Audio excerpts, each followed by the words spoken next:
Welcome to another episode of Founders Podcast. I'm your host, Ash, and this is a show where I interview proven founders and industry experts who share their strategies, stories, and insights to help you build, launch, and grow your business. In this episode, I talk to Michael, the founder of ND Axon. Michael is a seasoned business professional with 14 years of experience and a track record of multiple awards. However, his true distinction lies in his role as the founder of ND Axon, a company dedicated to advancing technology and innovation for neurodivergent communities. Partnering with University of Manchester and a team of scientists, he is leading the charge on R&D and algorithm development. Michael's unique perspective as an individual with ADHD allows him to seamlessly connect discussions on neurodiversity, cybersecurity, and inclusive recruitment. And at ND Axon, they are developing tool for the NHS to instantly diagnose conditions like ADHD, autism, and dyslexia, while also creating an inclusive environment for recruitment robot to help employers hire and retain neurodivergent talent. His work is not just about challenging the conversation around neurodiversity, but actively shaping a more inclusive and accessible future for all. So I hope you enjoy the show. Michael, welcome to the show. Thank you very much, Ash, for this lovely introduction. Lovely to have you here. Thank you for the invite. Cheers, cheers. So, do you have a favorite quote, something that inspires or motivates you, you would like to share with our audience? Yeah, I've got a few, but I was thinking about it actually, and there is a one which always sticks on the back of my head. It was said by one of the co-founder of Code Girls, and it's a push yourself out of your comfort zone, be brave, and do something that scares you slightly. And that Mm, I think that's what drives me to do what I'm doing right now. yeah, definitely, definitely. And what's the life without a little pinch of risk, isn't it? Yeah. There's always a risk. So you need to be brave. You need to be brave and trust in your instincts, and what you're doing is good because you're doing things for the greater good at the end of the day. Indeed, indeed, indeed. Great. So tell us about NDXN. What does the product or service do? Who is it for? And what's the main problem you're helping to solve? So maybe I would start why ND Axon in the first place. Sure, So sure. ND is an abbreviation for neurodiversity or neurodivergence. That's why the name of the business is ND and an Axon. When you think Hmm. about what's neurodiversity, it's basically umbrella term which describe different variation, natural variation of the brain condition, and what it actually is. Who are people who are neurodivergent? There are people who uh, connection between the neurons works slightly different, and those connections are called axons. So that's why the business is called Axon. So uh, as you mentioned, like what we're doing in here is working together with the University of Manchester to develop tools. First, to address the current waiting time in NHS. So I'm ADHD myself, and I started my diagnosis in February this year, and I hit a brick wall. First of all, NHS currently stopped all of the referrals, so it's impossible to get a referral to get diagnosed. But if you had a chance to have one, the waiting time is 7 years. So it's a long waiting time for any conditions. So I needed to come up with how to sort this challenge. Not everyone have £1,200 to pay for the private diagnosis. So Mm, there must be a way for this. So that's why collaborating with University of Manchester, we found a way. And how did we find this way? I will then rewind a bit back. I was a director in one of the well-known companies. I was asked to open a new branch for them, mhm, and my partners didn't want to join with me the accelerator dish. So I terminated the contract, did something brave, what scared me a little, and opened my own business. mhm, And on the same day, joined the accelerator. During this accelerator program, I refined first the idea how to help neurodivergent individuals get into work and stay in employment. And it comes because my experience, me as a neurodivergent individual, but I also was running campaigns for example, one of the biggest defense companies in the world, when I was running a neurodiversity hiring program for them.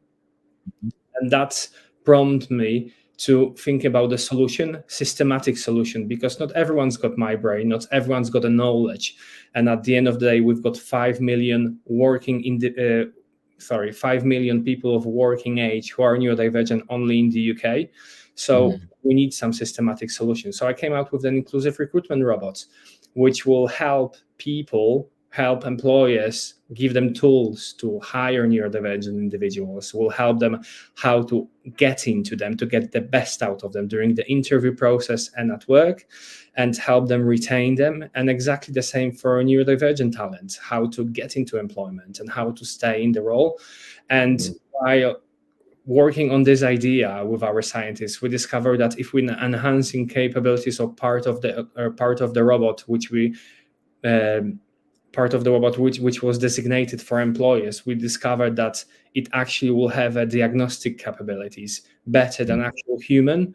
So also is very common in neurodivergent communities. First, there's loads of misdiagnose and false diagnose, and this tool will help with that. So outside of the fact that we'll be able to instantly diagnose ADHD, dyslexia, autism, we also will be able to check the previous diagnosis and help people who are not sure or who think that they're misdiagnosed. So I think that's in a nutshell what we do and how we're doing it. That's really interesting, Michael, and I would like to learn a lot about it, because to enable our listeners to understand more, would you be able to throw some lights? And I'm not asking, like, Google definition or something. In your opinion, what is neurodivergent person's symptoms, or how does a normal person know that they have some kind of sort of triggers, so that they can come to you or go to a specialist to get tested? How does that work? I think you asked a very complex questions. I can answer to the extent definitely for this. So neurodiversity, it contains loads of different traits. So not one neurodivergent person is the same, and that's a challenge. And you've got things like lack of focus or hyper focus, sensory overload. When I think on my experience, I always thought, before I discovered I'm ADHD, I always thought that something was off with me, that something was strange, that I needed to adjust how the society functioned, that I needed to mask, basically. I needed to conform to how the society works, to 9-to-5 job, to be in the office, to try to not be direct. And there is the things which start to trigger my how to say, it made me inquisitive about my condition, if that makes sense. So I started watching more videos, listen to doctors and HR people and other neurodivergent individuals about their traits. So I think my biggest one was the fact that I was masking. So I wasn't be able to truly myself, because I always wanted to conform to the rest of the society, to not stand out too much, to not be weird. And I think that was a massive thing. And when I found out actually that nothing's wrong with me, the only thing what's different with me is the fact that I process information differently. So the things when people say a lot that you need to think outside of the box to develop something or to innovate something. For neurodivergent individuals, very often it's a default thinking. So something what from you would require loads of thought, and you need to think about where something would require from you to think outside of the box, it would require more effort from you than from neurodivergent individuals, because that's our default thinking. That's why our thoughts will be always different, slightly different to neurotypicals. And that's why it's always important to mix the company of neurotypicals and neurodivergent individuals for the diversity of thoughts. Okay, that makes sense. Right. So let's talk about where the story actually begins. So, um, where did the idea for this came from? I mean, I know that you mentioned about like you started your company with a little bit of risk taking initiative, but what was the crux of the beginning? Would you like to share about a little bit about it? Yeah. It actually wasn't as far ago. It was just over a year ago. I was at the event Future of Cyber, where Mm-hmm. there was a speaker from one of the biggest defense companies, Purvi K. I Mm-hmm. hope she doesn't mind me mentioning her. And she was a panelist Mm-hmm. talking about neurodiversity. And don't get me wrong, I heard about autism, heard about ADHD, but I never heard the word neurodiversity. And she was very thorough with the way she spoke about it. And I think that was initial trigger for me to explore the topic more. It was Mm-hmm. literally a few weeks after this event when I started recruiting I had my first contract for recruiting neurodivergent individuals for one of the companies, because I found like I connect with these people. It's easy for me to speak to them. I know how to speak to them. So that was the first trigger. And then one of my candidates, who happened to work previously for the home office and change the way, um, and maybe differently, and he wrote the program related to cybersecurity, including neurodivergent individuals in this education program. And he during our call, he was talking to me about neurodivergent people he met, and he told me about their traits, how they work. They know about their hyper focus, that they sit sometimes for hours, forgot to eat, or the people who forgetting about something, or people who cannot be surrounded by so many different noise and sensors because they got overloaded. And I was listening to this live stories, and the more I was listening to him, I'm more thinking, this is me. This was more about me. And when we finished our call, I remember came back home and I started watching loads of different videos with doctors, with HR professionals, as I mentioned before, with other neurodivergent individuals. I start hearing for their stories, and I got so fixated. I think I was listening to all of this until 1 or 2 a.m. It was like a 7 hour straight, me sitting in front of PC Wow. and listening to everything to absorb all of this information. And I can tell you, more I was listening to this, I felt more relieved. It was like a massive weight was taking out of my shoulders, because I always thought that something was wrong with me, and nothing was wrong with me. I was just different, and this enabled me like to unleash my potential, which then led to in February contacting my GP and started everything towards my ADHD diagnosis, and then in April opened the business and doing what I'm doing now. Awesome. That's really, really fast forward with a really good story. And when you had this epiphany, did you looked into the market? Were there other similar products or services? What was going on at the time, and what did you see from your research that encouraged you to move ahead with this idea? So first, that there's no tools from the recruitment perspective. There is no tools which can help you to recruit neurodivergent individuals. There is now Mm, very common practice to do things like a neurodiversity passport or employment passport, and then there is a couple of companies which doing this, which mm, is a very great initiative, and I'm pleased that there are other companies who are doing this, but it needs to be done more. So it needs to be a way that everyone who recruits is able to know that, okay, this person is likely to be neurodivergent. He looks very good. I like his skills, but what should I do to recruit him? So, and if someone doesn't have a passport, you still need some indication. So then I was thinking, like, I'm not always there to do this for the other person. There's not always any other neurodiversity consultant who can help employer. So that's when I came out with the idea of an inclusive robot, which will do this for for other people, who will tell them, listen, this person might be neurodivergent. Be mindful of X, Y, and Z while recruiting him or her or they. And that's how it came from. On the diagnostic side, it's a slightly different story. So um, I think there was the fact that I checked how you are able to get diagnosed now, and it's nothing's wrong with the process. It's just how it is. So the process looks currently that you need to contact your GP. You need to fill different forms, different assessments.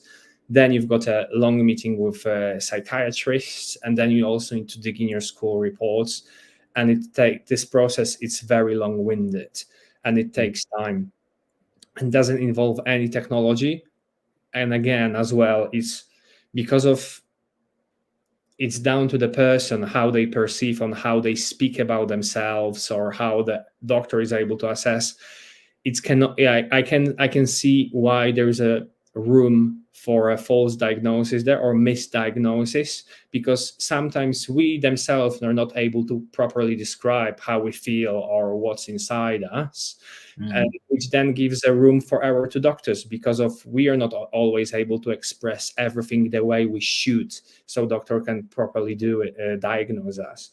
So that's when I came across the technology, like start digging more what's possible, like what's going on in the market. And it started from me digging that there are actual tools which are able to detect cancer. I also had a meeting with a NHS program director who told me about additional tools which are using AI and machine learning in radiology. And the mm, tool works in a way that in radiology you always need opinion of two doctors to be able to confirm that someone's got a cancer or not, and or what's going on in the picture which was taken. And mm, this technology allows to um, release the resources in terms of a doctor. So there is no longer two doctors needed. There's one doctor, and basically this AI tool, mm, which works as a second opinion, which very often is more accurate than a doctor, which was also which was also developed. But what it gives, it's first enable to release massive amount of resources, because suddenly NHS doesn't need two doctors for the radiology. It needs only one, an assistant of technology, to be able to diagnose. And then I came out with that idea how we can translate it for neurodiversity, so we can use it and diagnose neurodiversity without, again, cut this long-winded process, what to do to cut this 7-year long queues, what's going on there, so such a massive queues. And the queues are massive because the topic of neurodiversity is more popular. So mm, automatically more people gaining interest and finding out more about themselves, and there's something sparking them. There's this needs to talk to their GPs, and because of what's going on and more people talk about it, more people want to get diagnosed. mm, It basically clogged the NHS system, who wasn't ready for this. It's easy to look at the number. We've got over 5 million people of working age only in the UK who are mm, neurodivergent, and 2.5 million of them don't know about it. And so we know we've got 2.5 million currently somewhere either diagnosed or in the pipeline to be diagnosed. And we've got additional 2.5 million which will need to go through this process sooner or later. So mm, that's I think where our tool can help with this, to mm, to clear mm. this backlog, to sort this challenge. That's really interesting, Michael, because I always thought that the long queue. So and it's off the topic. I used to work with one of my previous colleagues, and unfortunately, because of unforeseen reasons, his wife was diagnosed with cancer, and then the moment she got diagnosed, and the moment she got to know about the queue, and the queue was around I don't know, around 6 years or something. So in my head, I always thought that for more serious, sort of like conditions, you have more longer queues. But after speaking with you, it seemed, and I'm not saying this kind of condition is not serious. I'm just saying that it's everywhere. It's all about how much resources are available for NHS, how many people need those resources, and then you just have to distribute it evenly, isn't it? And Yeah. that's how these long queue fills up. And that's why we need technology to help us out to cure it. In a way, our whole economy kind of depend upon these solutions, because the more diagnosed and result oriented processes we have in NHS system, the more working population we have, which will add to the economy, isn't it? It's all dependent, right? It is. Yeah, interesting. And I want to talk more about the business, but before we jump into that, I'm eager to learn more about the person behind this venture. Can you take us back to your roots, share with our listeners about your upbringing, your childhood? How did your early experiences shaped your journey and eventually led you to become the visionary entrepreneur today? Sure. Um, so I think worth to mention that I was raised by one parent. My father died when I was 11 months, and I had an older brother. So my mom rises both. Mm-hmm. Incredibly hardworking woman, first in the family who finished the study. And I remember when she finished her study before she had me. But then like I was growing, she had two additional faculties she completed. So she always was very big on education. Mm-hmm.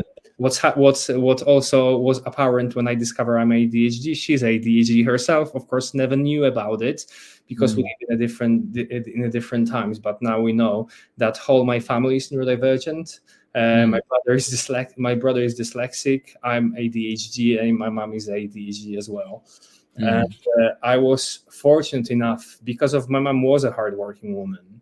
I was going to private school for 9 years, so I started my education with first 9 years in a private school, which I think was a blessing for the ADHD person. Don't get me wrong, I wasn't very naughty kid, but I was a bit of a naughty, but because of I was very good student, I was always Mm-hmm. able to get away with things. But during the school times, 9 years with exactly the same people, it's definitely help when you're neurodivergent. That's for sure. Then I was in a group of five of us when our head teacher saw the spark in what's going on in five of us. So the teachers were dealing with us after school to pump us with inflect us with even more knowledge, and I was heavily focused on math. Uh, Mm-hmm. then managed to get to one of the best high school in public high school in Poland, and then managed to get to the university. And because of my outstanding results at A levels, I didn't have to pay for my university. I went to the best Polish university, studied economics, Mm-hmm. and I didn't have to pay for this. And that is I would say, loads of hard work, but also a blessing in terms of how it all looked like. Uh, Mm-hmm. I started while I was studying economics. I started being a financial advisor Mm-hmm. for one of the biggest independent advisory companies in Poland. And I was there for 4 years, very, very quickly promoted to the team leader. Then I was a branch manager when I had a whole branch of 5 people. We constantly been in recruiting. I was heavily involved in financial services on a private and a corporate side. Uh, then I changed the business after some time. Was a actually was a director. I never mentioned about it because it feels like it was such a small business that it doesn't matter. But I actually was director first time when I was 24. Mm-hmm.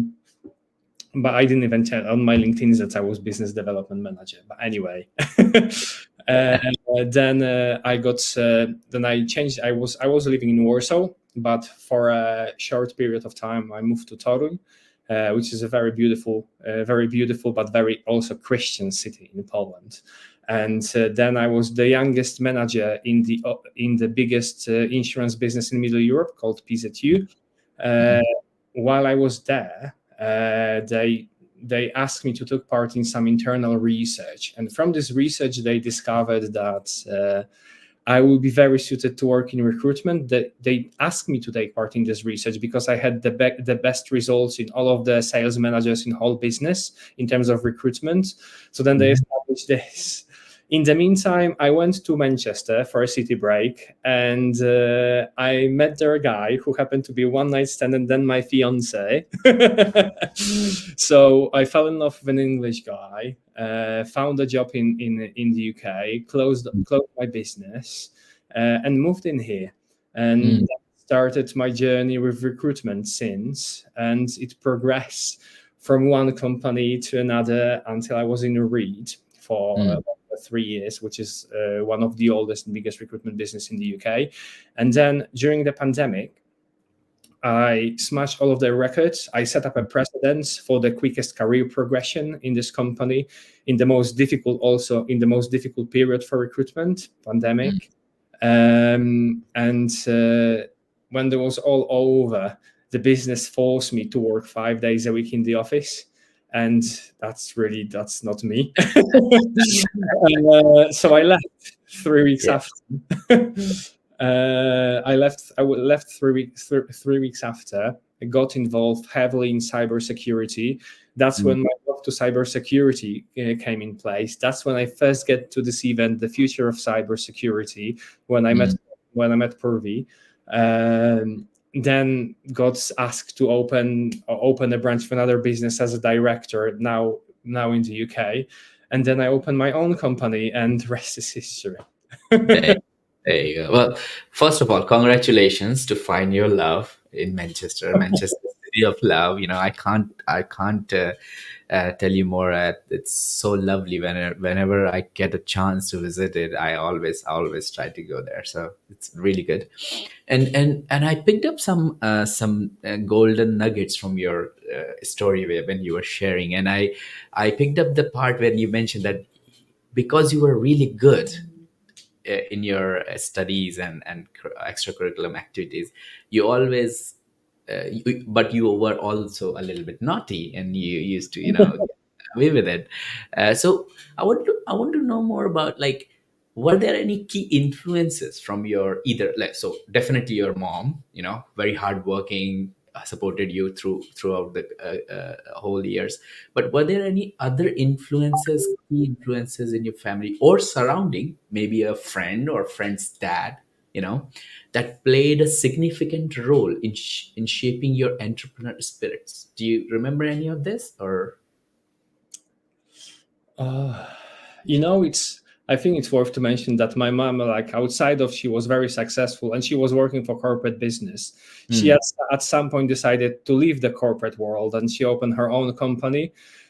So I think I've got this entrepreneurship sack with blood of my mom. I would say. Yeah, yeah, yeah, yeah, yeah. Outside, yeah, I think I was, and because of that, I was always surrounded by very successful people, and business owners, and I think that I think inevitably led to the fact that when I moved to the UK, I opened my own business again. So I ran the business back in Poland. I think I skipped this when I was talking about the story. So when I was a manager in PZU, and then when I left, then I opened my own business to do exactly what I was doing for other companies on my own. And when I moved to the UK, I knew that it's just a matter of time in my path when I will open my own business again, Mm. just here. Um, Other influences. So I've got couple of mentors which helps me with my everyday journey, and I think every month there are new people who contributing to shaping who I am, to shaping my vision. And I Mm. think a good person to mention in here, which helps me a lot, is Stuart Colson, which is my mentor from the University of Manchester. he Mhm. he definitely helped me a lot, and the whole Dish Accelerator program, I don't want to give the name, because there is literally a whole community of people which Mm. helps, and there are other business owners, other founders, other specialists which I'm dealing on a day-to-day basis, and Mm. they help me, with their knowledge, with their vision, with possibility to discuss, brainstorm ideas. And I think that's the biggest value, to have this community, community of like-minded people like I am now in this, which really help with the Mm. vision and where I need to go. Great stuff. So let's go back to the business side then. Would you be able to give us a sense of the size of the business, where you are in terms of number of customers or size of team, etc.? Sure. So business moved into a limited company on the 26th of June this year. Since then, I was able to invoice clients for almost £20,000. And that's only through the consultancy work, because as you can imagine, we're still building our tools. So Yeah. this helps me with the runway. In terms of a team size, we currently have got a team of 9, which is consistent of 4 neurodivergent individuals, 3 scientists, Mhm. and a tech lead. We've got 2 additional people down at the interview stage, and we need 2 more. So that's how it's looked like currently. Awesome, and I can't say how proud I am that in the so small short span of time you have developed so many, and especially the number of team members. It is so difficult in founders world to get people onboarded with what you're working upon, because see, most of the people don't want to work with startups, right? Because it's very uncertainty around in the air. But you know kudos to you to do that. Would you be able to share a compelling case study that highlights how a company leveraged ND Axon solution to achieve the success and solve their key business challenge? Sorry, could you repeat? Something interrupted for a second. Sure. Can you share a compelling case study with our listeners that highlights how an organization leveraged NDX's solution to achieve success and solve their key business problem by recruiting some neurodiversity diversity resources into their organization? Yeah, so outside of the fact of, as I mentioned, robot is still in a build, but it's based on my 14 years of experience in dealing in recruitment and Mm, dealing with neurodivergent individuals. So the best example is, imagine your well-established business. You probably have some software using which helps with recruitment, uh, but and then you've got this list of CV. You've got these candidates. You need to select which ones are good, and you've got mm, this one CV. This one guy you want to, or a lady you want to interview, and you answer the phone, and you just, something's off with the communication skills, and you would say no as an employer if you don't have a backup knowledge. So what our tool will do, when you will see this CV, the tool will tell you, listen, this person is likely to be neurodivergent. Be mm, mindful of their communication skills, give them a bit more time for response, maybe write down the question. You don't know what's the story behind this person, so maybe in a previous employer he wasn't able to disclose here's neurodivergent, so he doesn't need to know about it. You just mm, need to be mindful how to conduct the interview process, but bear mm, in mind communication skill on maybe not at the level you expect, but the skills you needed are there. And then mm, during the interview process, when you have this on the back of your mind, you try to change the way you interview candidates, and the mm, candidates who previously said no, you will say yes. And what a change. So when you bring neurodivergent individuals to your team, you there is first of all what you will see, the increased diversity of thoughts. That's what you will see. But as I mm, mentioned before, it's a from default out of the box thinking. So for me, when I'm thinking about what's the biggest benefit of what we're doing here, mm, when we will let people, neurodivergent people, to be themselves in the workplace, to work the way they would like to work, then mm, we will unleash their potential to the extent that we will improve and enhance innovation in every business, which enables this adjustments. So I mm, would say that would be my case study. When I was running a pilot program for this one of the biggest defense companies in the world, what I got told as a feedback is that I worked as a bridge between employer and employee. I was able to tell information employers which they weren't able to ask for. mm. Because of that, we've got currently developed a beta neurodiversity passport, which Mm. focuses on this.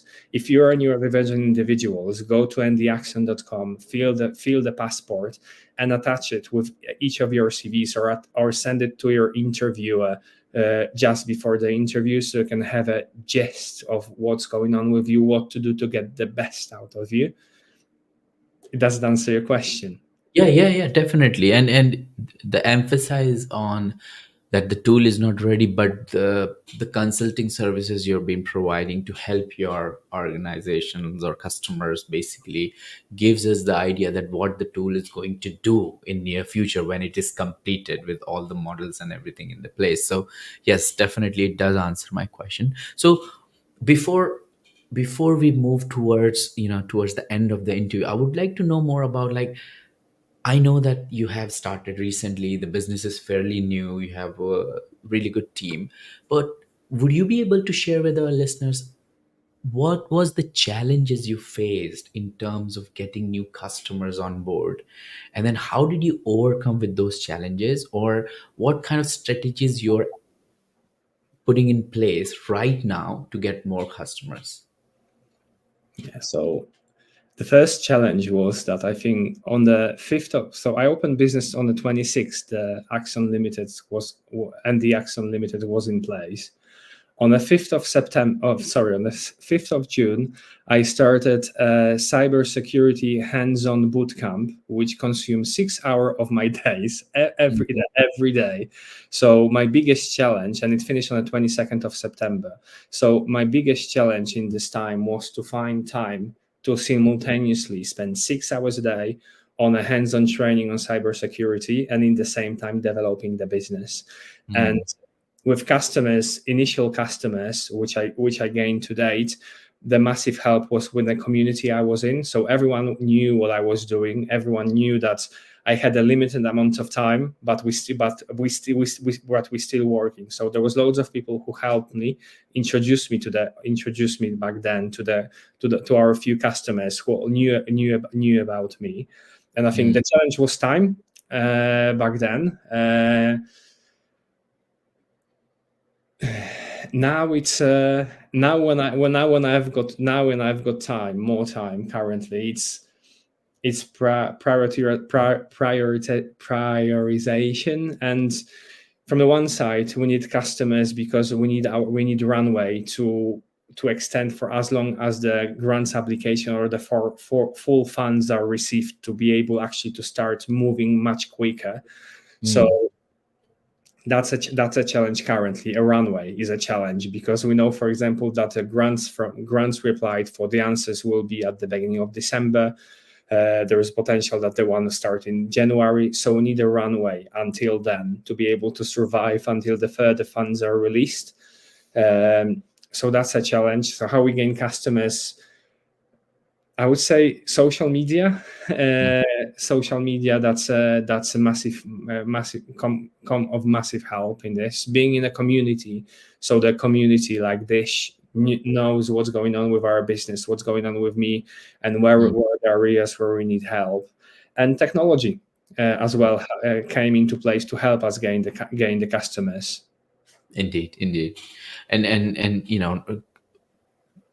all founders currently in the startup phase, especially in your stage, they are mostly facing this runway issue. So, but don't stop or get demotivated here, because this is the place where you keep running, and then in couple of years you'll be looking back to this time, and you'll be laughing at this time. Oh, I was talking with Ash on a podcast, and then I was mentioning about this challenge, but this nothing is like a a challenge, and now you're facing bigger challenges. So it's always a good experience in founders journey. Ash, I can't even tell you how many times I'm telling this to myself. Michael, it's only temporary. You will be laugh out of this. And Yeah. like my partner, who's literally so helpful and so supporting, and thank God he's here because it's very helpful in the difficult moments. And founders got difficult moments, as you can imagine, and it's like feels sometimes like an emotional roller coaster because of so many things you need to do. You need to find new customers, you need to find investors, you've got million application to fill in, you want to join this accelerator, you want to apply for this grant, you need to contact this company. I also run my own podcast as well, and this Mm. is and suddenly you just realize that the 24 hours is not enough, and where is the time for sleep? Exactly, exactly, and I totally get that, totally get that, and that's why it helps us to be in the community of co-founders or founders who are going through the same process, so that we can share our experiences and our challenges with other founders, and then help each other. Yeah. Yeah, I absolutely agree. It's like every next partnership is a slightly less work on our side because there is someone there who wants to help us, And this is like a simple things like, don't get me wrong, I studied economics. My mom was in accountancy, so I felt reasonably strong with finances, but when you need to do everything else, you don't have time to do it properly, And the fact that we onboarded now an accountancy practice, and they do all of this for me and currently, so I don't need to worry about this at all. It's like suddenly a massive weight again came out of the shoulder because there is someone here who can help, who I can trust as well. And there is Mm. things like related to investors, like suddenly people tell me, Michael, have you got advance assurance? And it's like, I had so many meetings with different people invested, no one ever told me about it. So then you can call your accountants like, can you do this for me? Yes, Michael, I can. So yeah, this is very useful. Yeah, yeah, definitely, definitely. Great. I'm really enjoying this conversation, Michael, but unfortunately we are heading towards the end of the interview. So we should wrap up. I have a interesting lightning round for Mhm. all of my guests in the end. I've So, got 6 quick fire questions for you. So just answer them as quickly as you can. You okay, ready? sure. Great. Okay. Number one, what's one of the best piece of business advice you have received?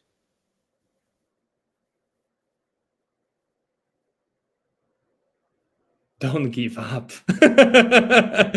Don't give up. You and trust your instinct. I think that's yeah. That one, yeah, I totally agree.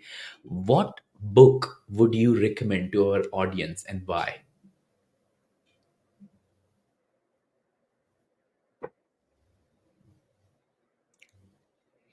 Mm, I forgot.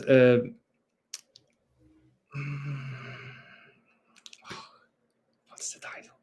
There is a book which was written by one of the Newsweek or Times journalists, and Hmm. it's about bias towards women. Uh, Give me a second. I need to check. I've got this book on. I need to got this book on hand. I need to.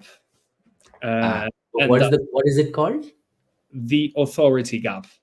The Authority Gap. Yeah, Okay. the authority gap. And this is a book describing a bias towards women. And Mhm. because of we're dealing with neurodiversities, and it feels so relatable, showing Mm. like how years of living in a neurotypical or a men's world affects loads of different diversities like women. And that's why I found Mm. this woman who write it fascinating, but the book itself as well. Awesome. I have to put that into my reading list then. Great.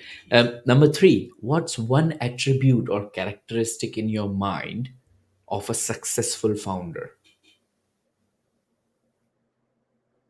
Perseverance. Hmm. A lot of guests on my show says the same thing. Perseverance is one of the things which you need to be a founder. That's great. What's your favorite personal productivity tool or habit? Yoga. Hmm? And as bizarre as it may sound, yoga really changed the way I function. It's literally, I didn't even realize it's, don't get me wrong, I always trained a lot, but Mm. when I swap part of my training for yoga instead, it was a game changer for mindset, for the way you operate, for everything. So if you haven't done yoga, do this. Try Do practice the yoga. yoga at least once a week. Yeah, yeah, definitely. Um, what's a new or a crazy business idea you would love to pursue if you had the time? New business crazy idea. Yeah. Oh dear. I don't have any super crazy ideas when I think about it. You made me think, what crazy idea? That it would need to be related to space. I see myself somehow someday somewhere in space be possible to travel, so it would be related to the space travel or something related to living in space. If it would be a crazy idea, or crazy, not crazy, maybe far away idea, but yeah, Yeah. that would be something related to space. Okay. Okay. Great. And last but not least, what's an interesting or fun fact about you that most people don't know? I received a couple of times letter of concern because I'm singing while I'm working. Oh, God. That is a good one to be to receive that letter, isn't it?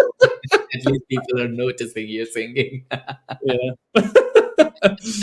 So yeah, that's That is great. That is great. Great. So, Michael, thank you so much for joining me and sharing your story and unpacking the last few years of building the business and some of the ups and downs. If people want to check out ND Axon, but what's the website and how they get in touch with you if they want to get in touch with you?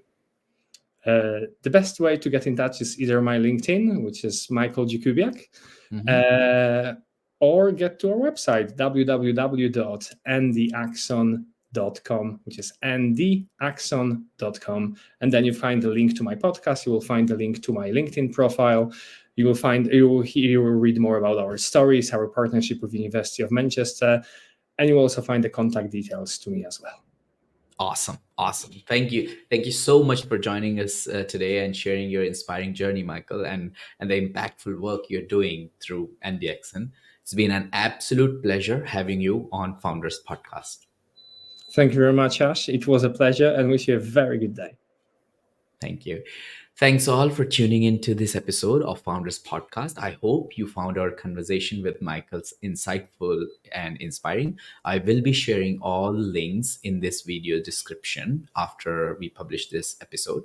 If you enjoyed this episode, make sure to subscribe to our podcast and stay updated on future interviews with proven founders and industry experts. Stay inspired, stay motivated, and keep building.